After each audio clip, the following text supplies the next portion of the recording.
I got the future.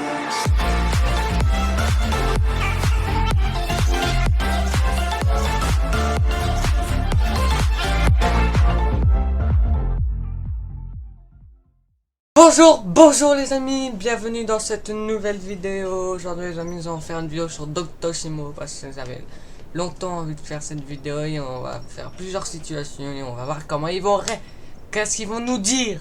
On est parti. On va commencer par rechercher l'article angle rongé. Boum, boum. On passe sur ranger et on arrive sur ça. Donc je vais vous lire les 10 solutions mauvaises pour la santé. Ta gueule la porte s'il te plaît, merci. Voilà, j'ai refermé la porte. Donc, 10 mauvaises habitudes bonnes pour la santé. Rêvasser, ne pas arranger ses affaires, se ranger les ongles. Nombre de mauvaises habitudes combattues depuis des années seront en réalité bonnes pour notre santé. De quoi considérer ces petites manies d'un bon coup d'œil et faire taire les mauvaises langues. Avoir un bureau en désordre. Vous cherchez un argument valable pour justifier le bazar ambiant sur votre bureau. Sur les chercheurs de l'université de Minnesota, ne pas ranger son bureau participerait à développer sa créativité. Dans leurs expériences,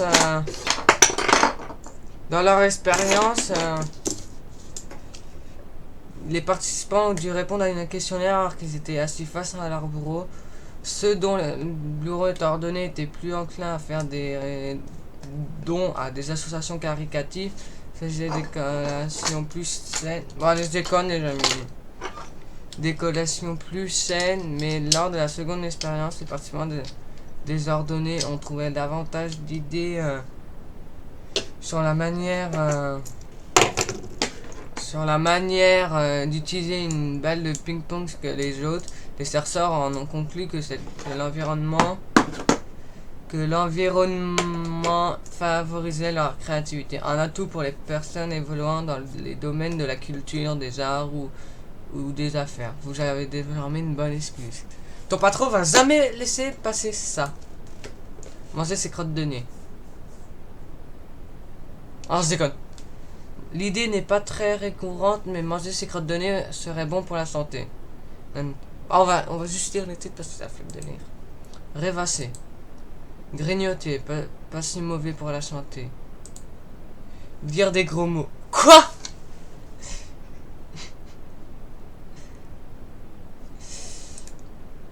Ne pas se laver tous les jours.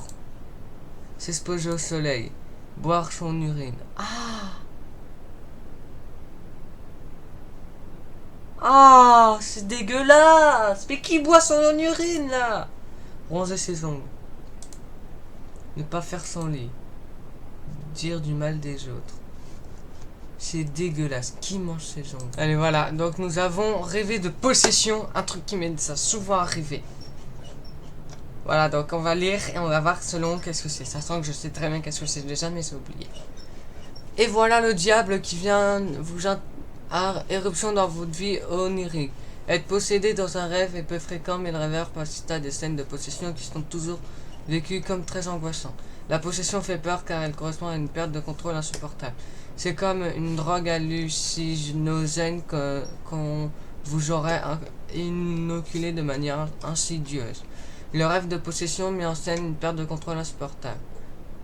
Scénario type. La scène qui revient souvent est celle d'un sabbat où des sorciers méchants et sauvages s'accouplent avec le diable. On peut aussi entendre le récit de possession vaudou et même si le rêveur ne connaît pas ce rite, il a l'impression de se retrouver là, au cœur d'une tradition faite de violence et de perte de contrôle. Voilà. Pour l'approche freudienne, le rêve de possession est en lien avec la culpabilité ressentie vis-à-vis de ses pulsions sexuelles. Quand je vous dis qu'on allait tomber sur des trucs bizarres, ça se trouve cette vidéo va être démonétisée, elle va être mise pour les moins de 18 ans. Le rêveur semble se punir de vouloir trop ressentir des excitations sexuelles et il provoque son surmoi. Par choix visible et énorme pour contrecarrer les effets d'une sexualité qui sont trop débridés. Les Lacaniens ne manqueront pas de faire un lien entre possession et posséder, comme si le rêve de possession était la marque évidente de besoin de rêveur, accepter sa jouissance et nécessaire à l'esprit pour se... Pourquoi le rêveur est-il possédé? Pourquoi assister à une scène de possession là? L'approche juvénile fera un lien entre la possession et la nécessité de lâcher prise pour accepter de se confronter sur cette confrontation. Bref, bah voilà, donc c'était très bizarre. Pour mon enfant dit des gros mots. Comment réagir? Votre enfant hilar vous lance des gros mots, attention à votre réaction. Son comportement est classique, ils le font tous ou presque en période préscolaire. Reste que vous ne savez toujours pas comment réagir. Nos pistes pour calmer le jeu. Ça voilà. Pourquoi votre enfant... L'apprentissage des gros mots se fait le plus souvent dès la maternelle avec les autres enfants. Ils les ont entendus dans la bouche de leurs petits camarades ou encore d'adultes. Pour prononcer la grossièreté, les amuse beaucoup. Ils éclatent d'ailleurs souvent de rire en le faisant. Tant que ça reste un jeu qu'ils pratiquent entre eux dans la cour de récré, inutile de s'alarmer, rassure, Dieu pleut. Quand ils le font avec vous, c'est pour tester votre réaction bien sûr et également les limites. Une bonne occasion de leur poser. Mais il arrive aussi que ces mots soient formulés à l'encontre d'autres enfants ou adultes, cette fois sciemment. Là, pas de question de jouer la carte du lexisme. Pour montrer la puissance et de mise derrière ce comportement qui peut paraître anodin se cache une volonté d'agresser orale. À vous de lui donner des repères de ce qui est acceptable et ce qui ne l'est pas. Le plus souvent, face à un enfant qui se délaite à nous débiter des gros mots, nous sommes tentés de sourire. C'est une bonne réponse qui permet de ne pas y accorder trop d'importance.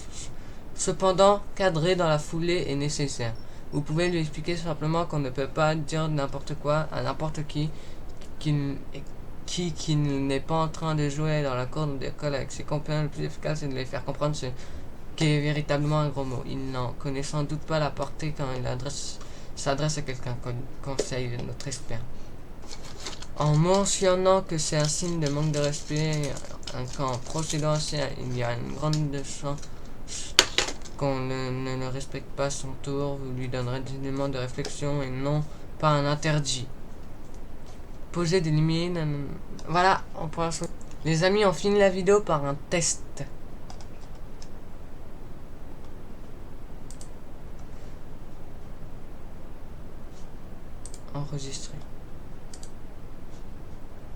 Enregistrer. Attendez. Du coup, il y aura pas de test parce que j'ai pas trouvé comment faire. Ça sera le dernier truc de la vidéo. Le dernier... Voilà, vous m'avez compris. La santé de vos cheveux au bout des doigts. Le message du cuir chevelu est une action bénéfique pour l'équilibre de vos cheveux. Pratiqué par une personne qualifiée, coiffeur, kinésithérapeute, ostéopathe, ça apparente à un soin de cheveux. Vous pourrez aussi pratiquer l'automessage en suivant certains mouvements fondamentaux très simples à mettre en œuvre.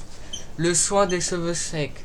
L'automassage du cuir chevelu convient aux personnes qui ont les cheveux secs et le cuir déshydraté. Comme ça. Quels sont les bénéfices? Stimuler le cuir chevelu. En stimulant la circulation du sang au niveau du cuir chevelu, le message détend les terminaisons nerveuses et oxygène le système vasculaire capillaire. Nourrir les cellules capillaires. Lorsque le cuir chevelu n'est plus suffisamment vascularisé, le sang ne peut plus remplir sa fonction de nourriture. En décollant le chevelu durci, le message permet à la circulation de jouer son rôle de vecteur d'éléments nutritifs indispensables au bon fonctionnement des capillaires. Réalimenter de nouveau les cellules germinatives vont pouvoir régénérer les cheveux. L'automessage, un foie ami des cheveux gras. Le message du cuir chevelu peut irriter les glandes sébacées et aggraver l'hypersécrétion séborétique. Seul un praticien confirmé peut effectuer un massage sur un cuir chevelu gras. Ah bah c'est la technique de l'automassage.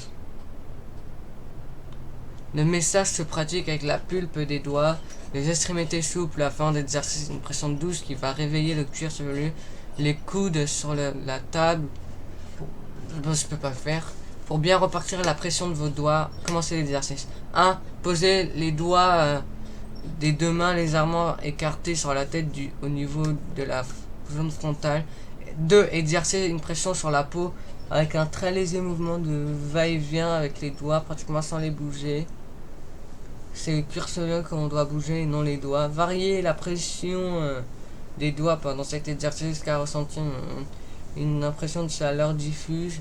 Répétez cette mobilisation sur les autres cuirs chevelus, zones du cuir chevelu, le dessus de la tête, les zones temporales, derrière les oreilles et terminez par la nuque. Réalisez régulièrement. Cet auto-massage oxygène en douceur et stimule l'équilibre des cheveux. Voilà. Avez-vous apprécié cette vidéo, les amis? Trouvez-vous que cette vidéo était une bonne idée? Voulez-vous un deuxième... J'arrête de parler comme ça. Voulez-vous un deuxième épisode? Si c'est le cas, explosez la barre des likes. Je vais faire un deuxième épisode si la barre des likes arrive aux 10 likes. N'hésitez pas à liker, partager, commenter. Abonnez-vous pour pas plus de vidéos. Ciao!